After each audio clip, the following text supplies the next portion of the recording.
hii jina ikuwe tu ndio jina yako sasa.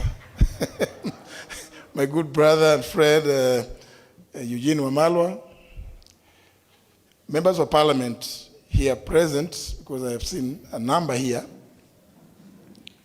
including former members of parliament, delegates wa PLP.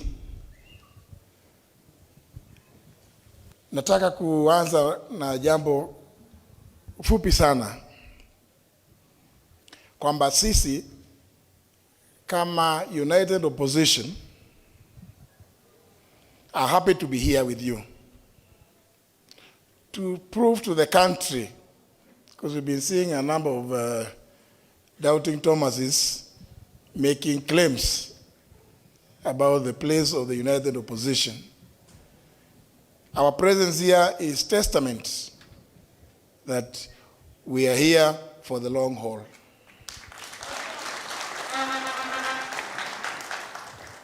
Mukituona hivyo, we are here for the long haul to accomplish the one-term mission.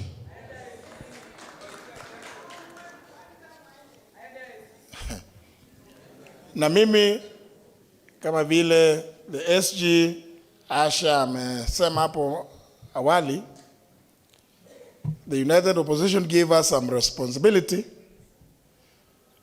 to address the issue of restorative justice to the many Kenyans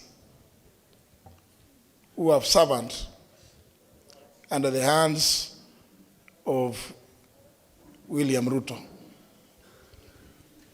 And we are moving. I want to assure you that we are moving. We are making progress. It's only that we have to establish robust systems that Kasongo and his nefarious teams cannot frustrate. Because we do not believe that those mothers, fathers, brothers and sisters who today, up to now, do not know where their loved ones are. There are others who know that, yes, they were killed. But there are others who don't know where their kin are. But William Ruto, because he's a guy who likes theater, he likes theatrics, is on record standing before the entire world saying that hata wale ambao walikuwa wameshikwa tumerudisha kwa familia zao.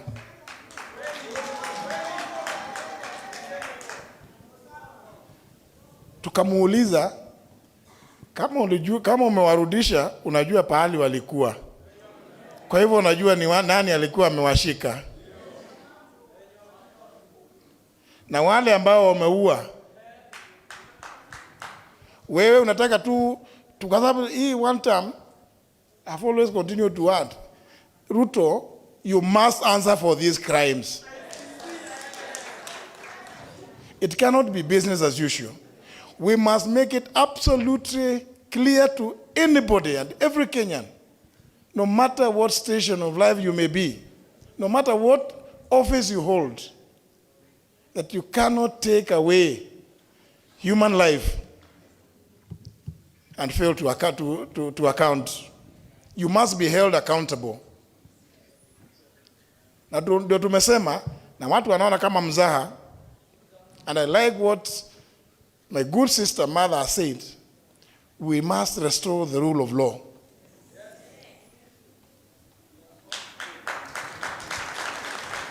It is not enough that we will actually, because I think you Kenyans, what I've heard Patrick Muturi, PK, we used to call him PK Muturi, Mheshimiwa, say, if you see any of us, akiteleza, huyo mjue ni nani? Msaliti. Can we resolve that at this kongamano la PLP? That mukiona mmoja wetu akiteleza, huyo atakuwa nani? Msaliti. We want to tell you, We are united, and we don't want to be told by William Ruto ati ajenda ni gani. And I like what my brother Rigiji says. Hakuna haja ati tukuambia ati iko hii ni manifesto. No. The first thing, one term. Second thing, one term. Third thing, one term. Yangu ya nne, ICC ama committee. And I say that without any fear of contradiction, because what William Ruto has done to this country has never been done by any other leader. This place, State House, is supposed to be a seat of power, isn't it? Now it has become a campaign headquarters for William Ruto and his blood-based something? Blood-based government. It has become, he talks about Sokohuru, but Sokohuru iko hapa, isn't it? It has become the campaign headquarters here. In fact, I don't know whether they ever go to the headquarters ya chama. Wale wanaenda huko ni ile kijana Hassan Omar na wengine. Yeye, the chief campaigner, ako hapa. Hii barabara sasa imekuwa kupitika saa zingine ni shinda. Kwa sababu mabasi za shule, watu kuja surely. You know, I sympathize with my good friends, the members of parliament who are here, because there's nothing they can do.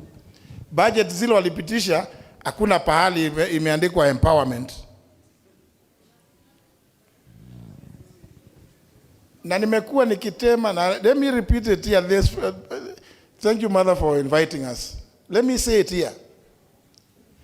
When William Ruto started this thing they are calling SHA, Isoma bills, and I have a witness here in none other than Rigiji, tukiwa mkutano wa cabinet Kakamega.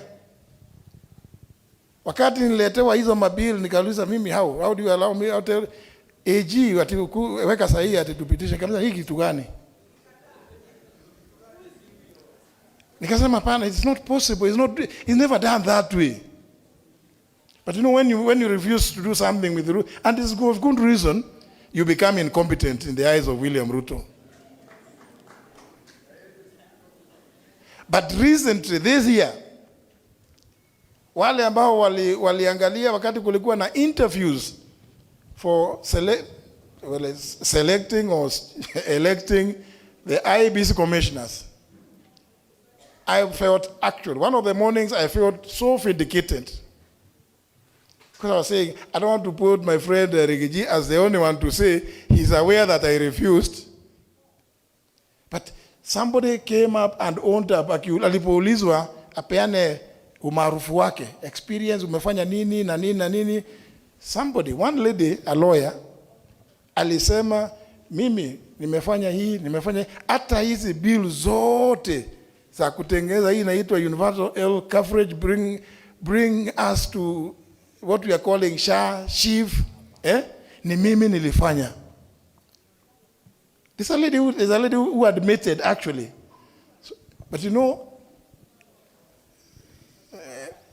I'll tell you because anyway, I'm not the one who said it. She said it. Alikuwa anaulizwa experience ya ile kazi amefanya. Surely, the things that William has committed this country to through that SHA, absolute nonsense. And many of these things are things that he does for purposes of optics. Hata hiyo siku hiyo alisema, no, JB unajua iko hii, tuliambia watu tutafanya hivi na nataka kwenda iko na mikutano huko Kamega, lazima niambie watu, tunaanza universal health coverage. But you know, unaenda kudanganya wananchi for no reason at all. Nimesikia kijana mmoja amesema ni wa kutoka ni 49th girl child ya Wanga. How do you mkutano walikuwa naenda kuambiwa tunawaletea universal health coverage, and there was nothing at the time. Mimi nimekataa, nikasema hizo bill ziletwe kwangu. They were never brought. You know, many people, you know, they will listen to my brother Rigiji say things and they think, were these things true? Were they real? I stand before you as a witness. Because there are very many atrocious things. And that's why many of us sympathize with the situation that this country is in. And that's why I say, no matter what ambition we may have in ourselves, we must subordinate those ambitions to the greater good of this country and the well-being of the Kenyan people. Everybody who takes a state office swears by the Constitution that they will defend, protect, uphold the Constitution, among other things, to protect the dignity of the citizens of the Republic of Kenya. What does it speak of? When the same person who has sworn to do that stands in the public, asema piga risasi mguu. Asib kupigwa mguu ni, I mean, is it playing hockey? Ama ni nini? It is such as, ni kitu rahisi hivi, maisha ya binadamu imekuwa so cheap, atipiga risasi mguu, alafu apeleka hospitali. Ule kijana Rex Masai, ile risasi ilimpiga mguu, si alikufa. So William Ruto cannot escape being held accountable for the lives that have been lost during his term. And we in the United Opposition want to assure Kenyans that with your support, as we exit William Ruto, as we surely shall do, you must also continue to support us to make sure that William Ruto is held accountable. Na ile mali ya wananchi ambayo amepora, I don't want to say ati wale watu wamepora. I mean, kwani wamepora, it is under his watch. If there are any other, anyway. Lakini, ile mali ya wananchi ambayo pia amepora, ni lazima arudishe. And I always, there's something I like reminding, because I'm very happy that, you know, my sister mother remembers that thing. Muliona picha William Ruto akiwa kotini, wakiwa wameshtakiwa wakati moja na Joshua Kulei na Same Mwaita, kwa sababu ya ile 291 million walichukua hapa, wakisema wanauzia Kenya Pipeline shamba na bado ni msitu. I remember my sister pushed that thing, because when I was a chairman of Public Investments Committee, and he was a member of my party, he tried to come to tell me ati, oh, JB unajua hiyo maneno sijui, wakati ulikuwa KANU, nikamwambia hapana, mimi sikuona hiyo. We still stood strong and recommended that William Ruto and those who are in his team, including Same Mwaita, because he was commissioner for lands, na Joshua Kulei wapelekwa kotini. And I always feel very happy and proud to associate myself with that decision, because it was taken up, that issue was taken up by my sister here, as she always pushed. So when we stand here to tell you, ati ile amepora, lazima tuwarudishie kwa sababu ni yenu, na hao wenye ameua, he must be held accountable, whether locally or internationally, we mean business. I want to thank you. I want to stop at that point, but still congratulate you for holding your NDC, and congratulate my dear sister, mother, and say, we've heard you, and we've heard you loud and clear. Na tumesikia mambo yale mother ametuambia, what her presidency would entail. Simumesikia? It's exactly the same thing that we in the opposition want to see. And therefore, we must remain united. Thank you very much. God bless you.